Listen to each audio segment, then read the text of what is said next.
నేదునూరు కృష్ణమూర్తి గారి సారథ్యంలో రేవతి రత్న స్వామి గారి దగ్గర ఒక 4 సంవత్సరాలు నేను వోకల్ కర్ణాటక నేర్చుకోవటం జరిగింది.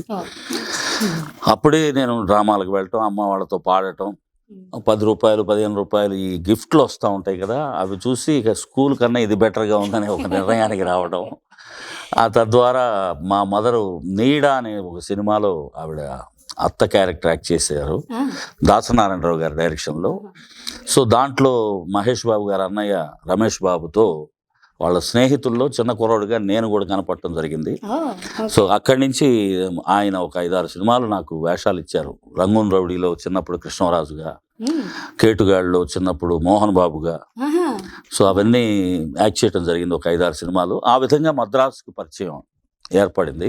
సో ఓ ఆడది ఓ మగాడు అనే ఒక సినిమా నాకు 13వ ఏట అంటే 79లో, ఆ సినిమాలో మా మదర్ని మళ్ళీ ఆయన ఒక గయ్యాడి అత్త క్యారెక్టర్కి మా మదర్ని సెలెక్ట్ చేశారు.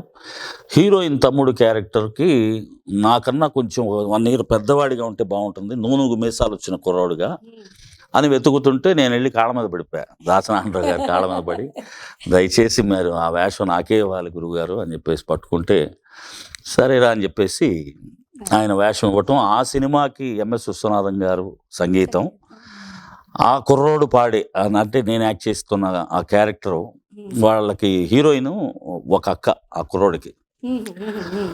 ఆ అమ్మాయి ఆల్ ఇండియా రేడియోలో వైలనిస్ట్. సో ఇంకొక వైలనిస్ట్ వచ్చేసి హీరో. సో వీళ్ళిద్దరి కథ అన్నమాట. ఈ కుర్రోడు వాళ్ళ అక్క, ఈ కుర్రోడికి తల్లిదండ్రులు లేరు.